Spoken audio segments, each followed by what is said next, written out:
I was asked to collaborate in two things now. The first is a summary in Portuguese of what happens this day. And I'm going to start this summary, and afterwards, with Nuno Sepúlveda, we are going to, enfim, make some reflections about in what terms this conference, this type of conference, will influence the policies for these type of illnesses in Portugal. O sumário em português tem que ver com muitos, talvez não nesta sala, mas muitos das pessoas que nos estão a assistir online não têm uma tradução direta e imediata da conferência. Se assistirem à conferência, se repetirem a visão da conferência ou a visualização da conferência amanhã, já têm legendas. Mas hoje, em direto, não têm qualquer legenda desta conferência no YouTube. Eu vou ser muito sucinto. Na primeira parte, que incluiu as sessões 1, 2 e 3, do que falámos foi das raízes e das relações de um problema de saúde pública enorme que hoje vivemos. As raízes da Covid longa inserem-se nos seguimentos e nos estudos, em alguns casos mais profundos, noutros menos profundos, que se realizaram a seguir a várias epidemias, desde o fim do século XIX e durante todo o século XX, em várias localizações do planeta e em vários locais, desde a população em geral até populações hospitalares, em que se descreveram quase sempre aquilo que se pode chamar síndromes pós-infecciosas. Isto é, depois de resolvida a infecção, em geral infecções virais, aparecia outra sintomatologia, que até podia repetir parcialmente a sintomatologia da virose enquanto esteve ativa, mas que aparecia como uma outra doença. Desde sempre que faltou objetividade a estas situações. Isto é, não há nenhum sinal laboratorial ou imagiológico ou de outro exame complementar qualquer, que possa consubstanciar a alteração fisiopatológica que está por trás destas entidades. E desde logo houve os detratores desta situação, dizendo que se tratava de um reflexo psicológico e ou mesmo psiquiátrico, mental, da infecção ou das infecções que tinham tido previamente essas pessoas. Mas a questão é que isto acontecia apenas a um grupo de pessoas que até aí, na maior parte dos casos, nunca tinha tido nada, qualquer outro sinal, e que tinha tido uma vida conforme a idade. Isto acontece sobretudo em pessoas entre os 20 e os 50 anos, sobretudo em pessoas que, enfim, têm uma atividade, até sob o ponto de vista profissional, muito desenvolvida, e ocorre também, sobretudo em mulheres. E estas respostas estão ainda hoje por dar. Passados todos estes anos, têm hoje por dar. O que é que aconteceu então, e o que é que faz esta ligação hoje, é que estas entidades descritas há tanto tempo, a encefalomielite miálgica há mais tempo, desde 55, a síndrome de fadiga crónica, enfim, nos últimos anos do século passado, e relacionada, herdando o nome que tinha a síndrome pós-infecciosa do vírus de Epstein-Barr, sobretudo quando provocava mononucleose infecciosa. A verdade é que são sintomas quase semelhantes àquilo que ocorreu ou que ocorre ainda hoje, numa percentagem de doentes que foi infectada pelo SARS-CoV-2 e, portanto, teve uma doença, teve a Covid-19. Parte destes doentes desenvolve, então, uma síndrome pós-infecciosa que é em tudo semelhante àquelas que foram descritas, salvo pequenas alterações que foram descritas anteriormente nas outras epidemias ou pandemias. Bom, e daí o enorme interesse é que se até aquela hora nós tínhamos pequenos grupos de doentes, não é?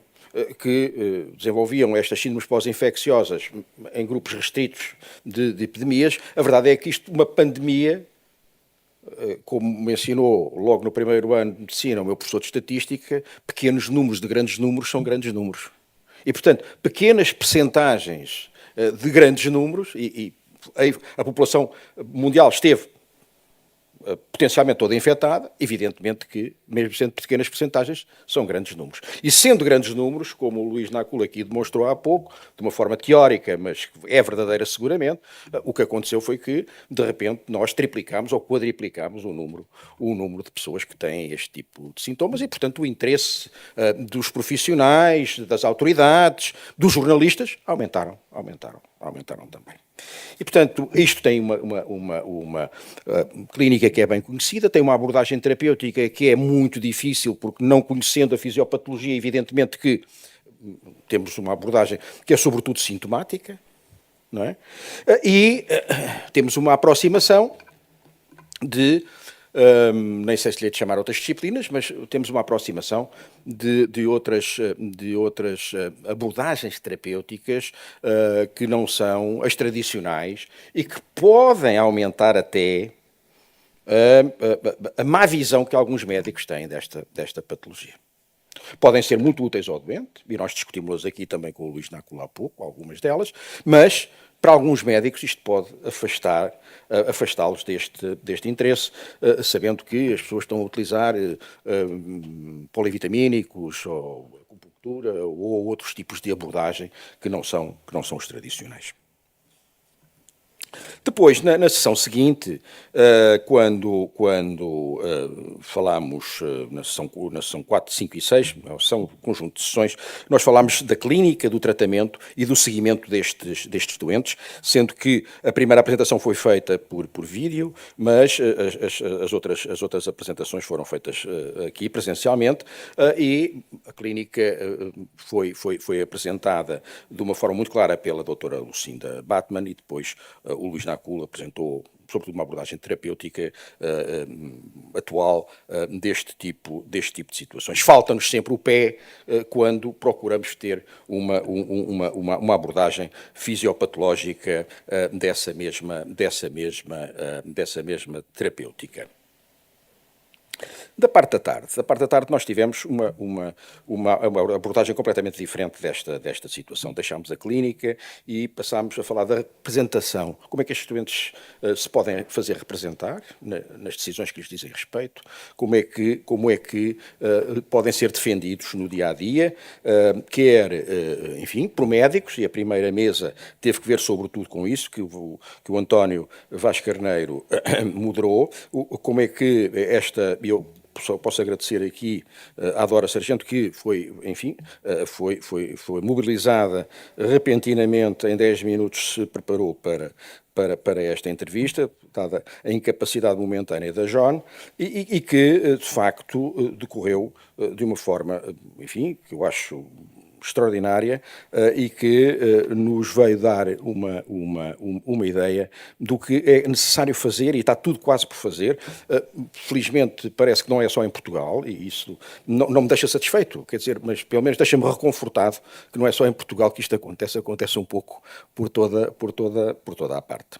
E depois tivemos também, à distância, uma comunicação de um jornalista, do meu ponto de vista brilhante, falou durante meia hora de uma coisa que eu provavelmente não seria capaz de falar durante 5 minutos, mas sempre pelo menos para mim, de uma forma que me prendeu desde o início. E como é que, de facto, os mídia podem abordar e podem fazer a defesa deste tipo de situações que são menos queridas, menos atendidas pelos profissionais de saúde, nomeadamente pelos médicos. Os médicos aqui têm, de facto, uma enorme responsabilidade que não estão a cumprir. Mas este não é o local para discutirmos isso. Podemos discutir isso noutra ocasião. Depois tivemos uma outra sessão sobre outros atores na defesa dos doentes. Alguns eram também doentes, mas, enfim, que outros atores podem representar e defender estes doentes. E, finalmente, esta última mesa. Porque é que jovens, enfim, que podem trabalhar qualquer patologia, entre aspas, muitíssimo mais interessante e mais mediática, não é? Se interessam por este tipo de situações que são esquecidas, são desprezadas e são, às vezes, até menos consideradas. E sob esse ponto de vista, nós percebemos que, felizmente, o que procuramos fazer hoje, quer dizer, defendendo este tipo de doentes, está, com certeza, acautelado para o futuro. E, sobretudo, se a investigação, e vamos também falar disso, e amanhã é o outro dia aqui, de muito trabalho, demonstrarmos que, cada vez mais, existe aqui uma base, e é isso que temos que procurar, uma base fisiopatológica para esta doença. O Luís Nacul, desculpa estar sempre a referir-te, mas quer dizer, mas de facto é uma coisa que eu também refiro, eu quando acabei o meu curso de Medicina, em 1978, não estou a mentir, foi em 1978 que acabei, em julho, dia 26, quer dizer, a úlcera gástrica ou a doença péptica era uma patologia que se relacionava com o stress. Era o stress, quer dizer. E como é que nós tratávamos a úlcera gástrica? Com repouso, produtos lácteos, não é? Quer dizer, e antiácidos. Bom, isto é a história da medicina. Mas era assim que há 46 anos se tratava a úlcera gástrica e do duodenal. Bom, não era bem assim, porque a úlcera do duodenal tratava-se assim. A úlcera gástrica, se resistia 12 semanas a este tipo de tratamento, era operada. E era operada porquê? Porque degenerava muitas vezes em cancro. Muito provavelmente já era um cancro desde o princípio. Porque muitos destes doentes tinham realmente... Mas não é disso que estamos a falar hoje, mas já agora, quer dizer, de facto, o que evoluiu a medicina neste sentido, nestes últimos anos, descobrindo-se que afinal, há bactérias em meio ácido. Pá. E um meio ácido agressivíssimo, não é? E bactérias que, apesar de estar no meio ácido, nos fazem mal e que são as responsáveis pela maior parte da doença péptica. Não por toda, mas pela maior parte da doença péptica que hoje temos. Portanto, até aí também não sabíamos.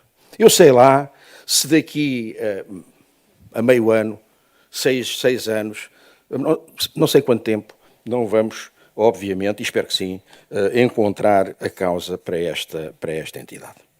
E, de resumo, em português, eu penso que estamos conversados. Estamos, João?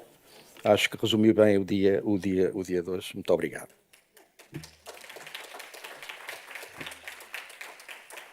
Ora. Acho muito interessante o seu comentário sobre a úlcera, porque não há muito tempo tive uma conversa com um urologista, tenho a sorte de ser seguida por ele, que me disse: a tua doença é o que era a esclerose múltipla há 60 anos. Ou a diabetes mellitus há 100 anos. Hoje a diabetes mellitus tem múltiplos marcadores biológicos, mas há 100 anos, talvez um pouco mais de 100 anos, alguns doentes com diabetes descompensada eram internados em manicômios, hospícios, porque não havia manicômios na altura. Em hospícios, como doentes mentais. Não se sabia, não havia tratamento, não sabia o que era. Se querem, eu continuo com exemplos para trás. Quer dizer, claro. Quer dizer, até descobrirmos, não sabemos. Até descobrirmos, não sabemos. Percebe? Acha que agora, com o aparecer de pacientes com encefalomielite miálgica no seguimento de um long COVID, por exemplo, eu tenho ideia que o governo americano, por exemplo, acordou, podemos estar aqui com um problema de saúde pública grave. Tanto que, se não me engano, foram 1.000 milhões de euros, de dólares que foram investidos agora em investigação.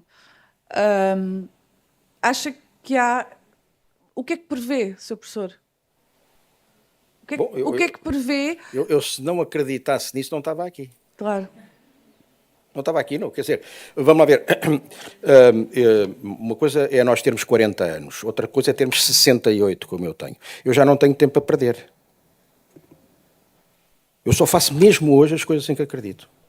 Aos 40 anos fazia montes de coisas em que não acreditava, ou que acreditava pouco, quer dizer, hoje já não posso fazer isso, não tenho esse luxo, não posso dar-me esse luxo, percebe?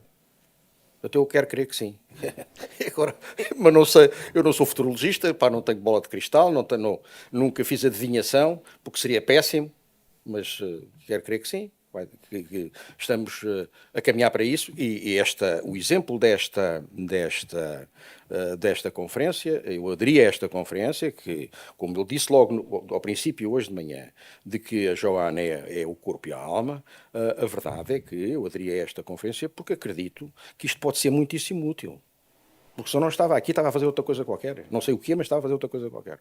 Eu gostava de aproveitar para agradecer, como paciente, à Joan, que tem feito um trabalho absolutamente extraordinário, ao Sr. Professor Vasco Carneiro, à FLAD e a todos os envolvidos, porque é engraçado que eu tenho reparado que, até no meu círculo de amigos e família, quando se fala FLAD, quando se fala no seu nome, juntamente com esta doença, mas se calhar aqui há alguma credibilidade. E não só tive a oportunidade na minha vida profissional de trabalhar também na área da saúde e falei com vários médicos por quem eu tenho imenso respeito e muito conhecidos em Portugal, e a reação deles foi espantosa. Não puderam cá estar, 2 ou 3, porque já tinham a agenda preenchida, mas o interesse genuíno, eu senti um interesse genuíno, mas que fantástico que vocês estão, que isto está a acontecer. E, portanto, queria deixar realmente o meu agradecimento como paciente e pelos pacientes todos em Portugal e no mundo, porque é das primeiras conferências internacionais sobre esta doença. Portanto, thank you. Well, now I apologize for our international guests because I think they did not understand anything except Luís and Diana. But this summary in Portuguese was necessary for the Portuguese who doesn't understand English. And now I ask Nuno to come here, please. Nuno Sepúlveda is a PhD in mathematics and is epidemiologist. He works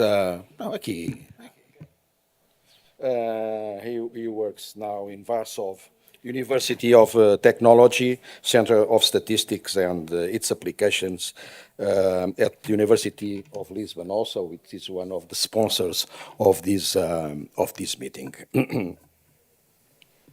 Our role in this end of the first day, Nuno, is to talk about the reflections and implications for clinical practice and policies in Portugal. And I invite you to talk about an issue, we are working, that's the epidemiological study you are working for in Madeira, Iceland. Okay? Good afternoon, everybody. I think everyone is a little bit tired, but I'll try to be brief. This reflection about, when we say about reflections and implication for clinical practice and policies in Portugal, I think to convince, the politicians, to change the situation is actually to tell them this is actually really a problem.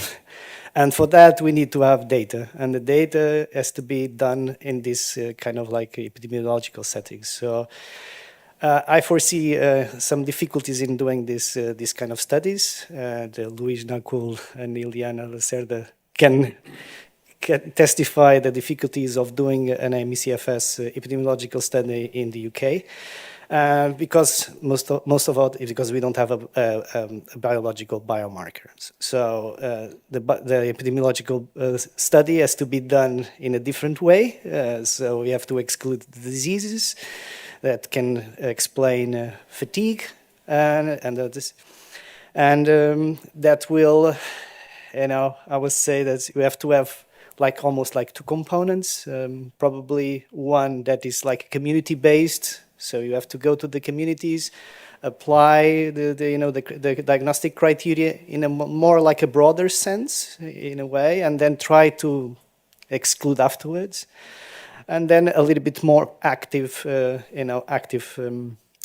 let's say, sampling, but actually you contact patients' associations or something like that so that they can provide the contacts of people that actually usually are excluded from these studies. So if you do it like in a community setting, it's going to be very difficult because if you ask people to participate, most of the people that are going to participate are the ones that are, they don't have any debilitation.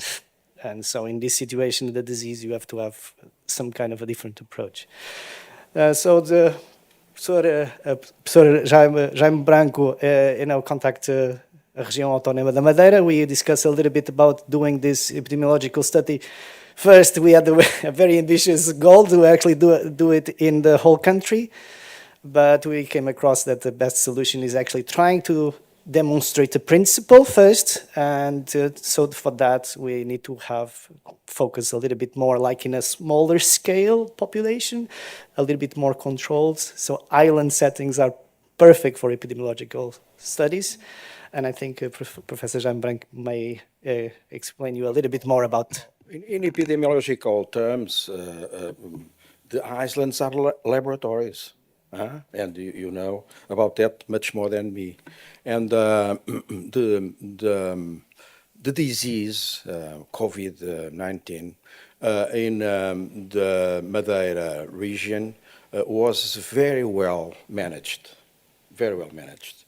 And as you know, during the majority of the time that pandemics were declared, it was not possible to make the travels to Madeira and being outside Madeira. And well, even the population that went to Madeira and leave Madeira were minimal at that time. If we make only the study of the population of Madeira, where there are a very, very good register of the patients, it's more technical, more easy for us, and in financial terms, it's very, very cheap. And that's the motive to do this study, firstly in Madeira, and after I think Madeira must reflect what is happening in the rest of the country. We rheumatologists have done a national epidemiologic study of rheumatic diseases, and Madeira Island, the results in Madeira Island were very similar to the continent. It was not the same in Azores, but in Madeira the results were similar to those of the Portuguese continent at that time. And I don't see any reason to be diverse in this matter. I don't know if you agree or. No, I totally agree. And when I was working in EROMIN, the European Network on Chronic Fatigue Syndrome, I was in an epidemiological group, and we gathered all the epidemiological studies done in Europe, and it mostly was like in Norway, Iceland. This was the only country that actually did at the country level, and then the 3 regions in United Kingdom or England specifically, right? So I think it's exactly Madeira is the perfect setting to do this study. And like you said, if the island can represent the whole country, I think it's like I said, data provides informed decisions, and that's what we need. We need, as researchers, we need to provide evidence that this is a real problem. May I ask a question? Of course. So when you choose patients for your studies, do you have a clinician that's excluding other causes That's a good question. and applies the, would they, like, because in the States, when we are involved with studies, if someone like myself or Cindy Bateman or somebody applying the IOM criteria, you know, the Canadian criteria, and really vetting them. Because when you said earlier that you were going to select people from the support groups, I wondered if you also had the requirement that the clinician had to vet them to make sure that. For this particular epidemiological study, Right. the register is already done. It was at the moment that patients were diagnosed by the local medical doctors, of course, and afterwards, if they develop a post-infection syndrome, another syndrome, and that's long COVID, okay? But always you done feel by you feel medical doctors. confident in the Yeah, yeah. diagnosis. Well, the results are in the Public Health Department of Madeira, Okay. no? And we are going to collect them from there. If I can add a little bit, just for you guys to see the scale of this problem. There was published, actually, I'm living in Warsaw, so in Poland, and there was a study done in Poland, where actually they just did in the city of Bydgoszcz, so in the north of the country, and they wanted to actually to make a survey, and they advertise in the radio and in the television, so that they say, okay, we are doing this study. Can you please report to go to our website and see actually if you think that you have ME/CFS. They had 1,000 people actually reporting that. But then, coming to your question, they were asking people that actually they agreed with let's say the questionnaire that is in agreement with the diagnostic criteria, but then they were asking people to go to the clinic. And so in the end, there were only 60 out of the 1,000, because they had a lot of diseases that actually the people didn't even know. They mostly neurological conditions known. And now, if you don't matter, I will invite Joanne. Can you come here?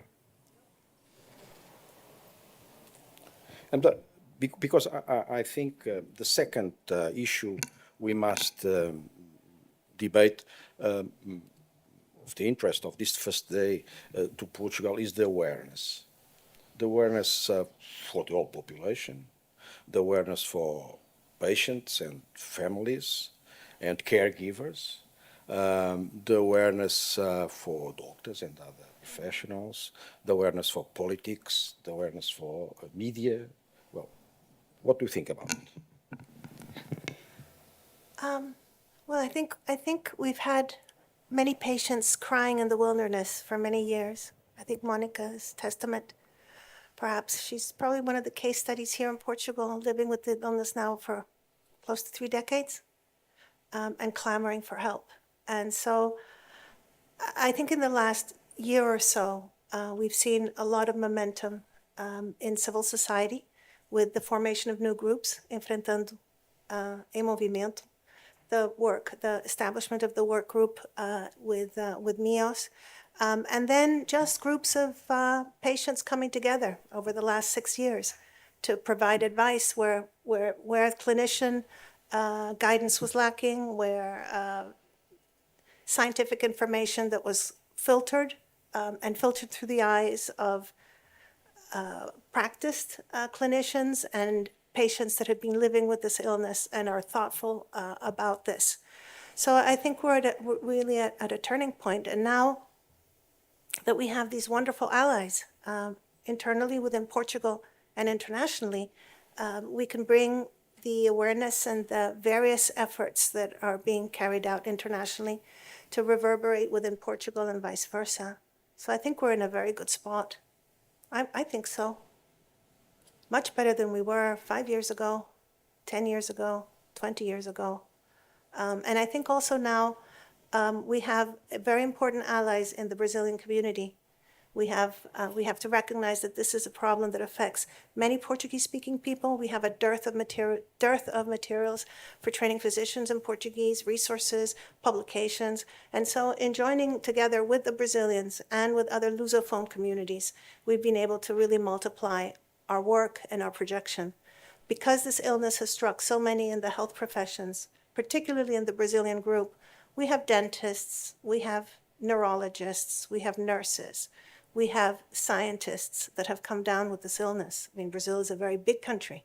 And so they're now also working with us to advocate for better treatment, care, and awareness for Portuguese-speaking communities everywhere. Thank you, John. And no, profiting for your international experience, living and working abroad, what do you think about what must we do to increase the awareness of these or other diseases? It's a complex question. Doctor for I'm not a this medical ideal- doctor. Ideal for this.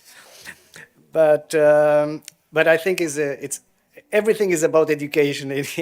Ultimately, it's about training, and the awareness has to come from the medical schools in the first place, because they are the ones that they're going to deal with patients, and so exactly coming back to the policies, the patients themselves, they have a voice.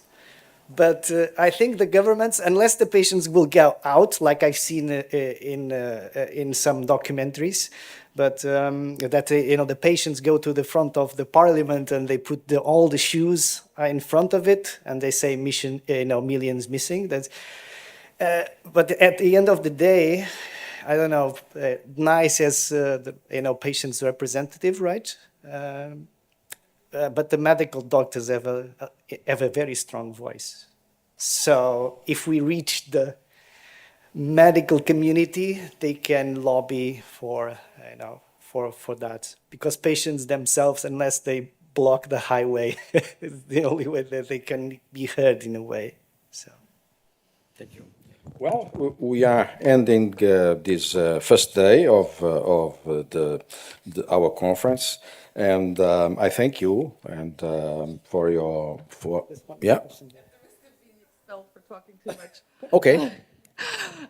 There's one issue that I think needs to be addressed, which is the language barrier. I am fortunate to be an English speaker, but no one is obliged to speak English, and there's a wealth of information. I certainly follow a lot of organizations in the United States. I'm so very grateful for all the support I've had, and in the UK equally. But I'm very aware that for a Portuguese speaker, that may not be so accessible. And there is a Europe-wide language barrier because, Turkey, Spain, France.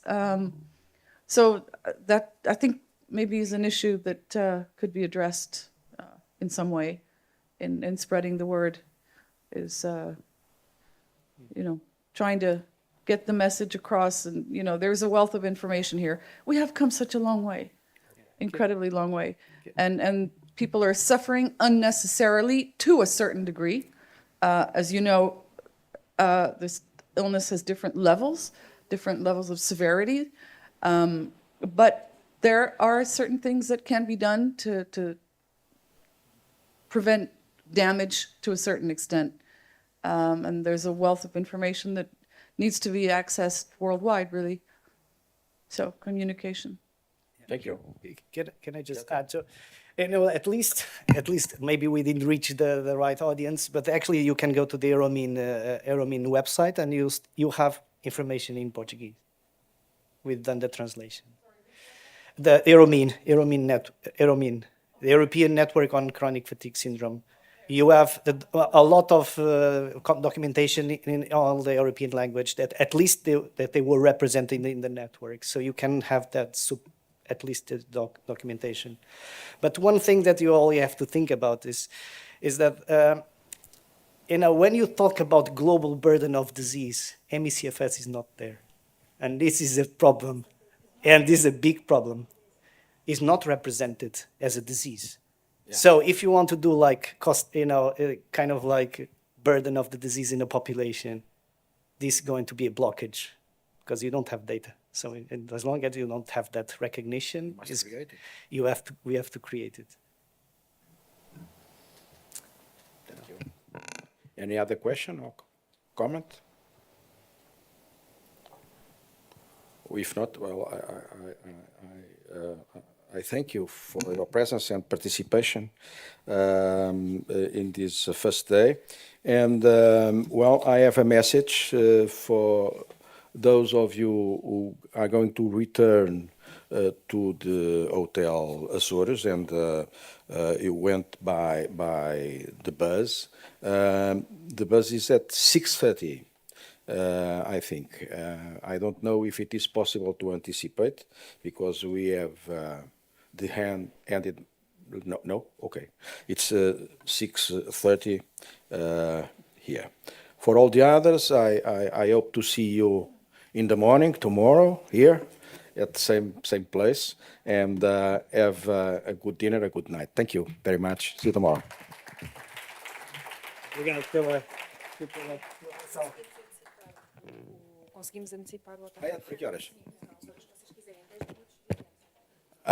Well, very good news. The bus can be anticipated, so you can ask him to come. Okay, because people are ready to return. Okay.